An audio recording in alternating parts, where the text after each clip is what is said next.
Deep beneath the earth, inside an abandoned laboratory, a synthetic life form approaches the final stage of its creation.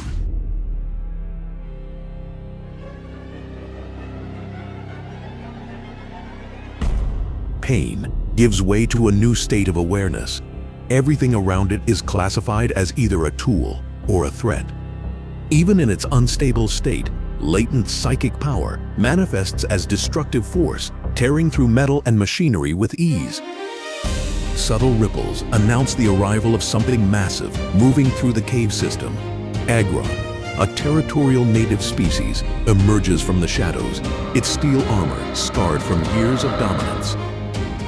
The encounter marks a clash between two forms of power, overwhelming mass and concentrated psychic density.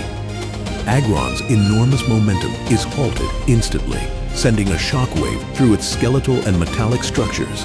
Denied physical contact, Aggron resorts to ranged defense, generating a concentrated blast of metallic energy. In a high PSI environment, such energy becomes unstable, warped, compressed, and neutralized by Mewtwo's will alone.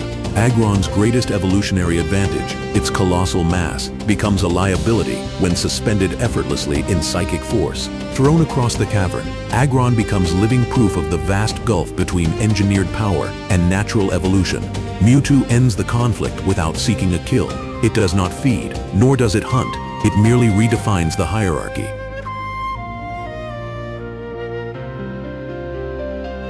Brief flashes of Mew, the genetic source of its existence, appear as ancestral memory rather than personal recollection. Mewtwo makes its first contact with the weaker creatures of the ecosystem.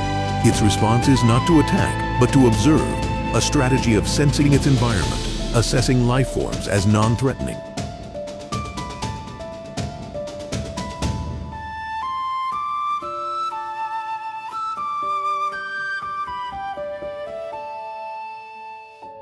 At the base of the waterfall, Mewtwo entered a meditative state, a necessary self-regulation after long exposure to the open environment.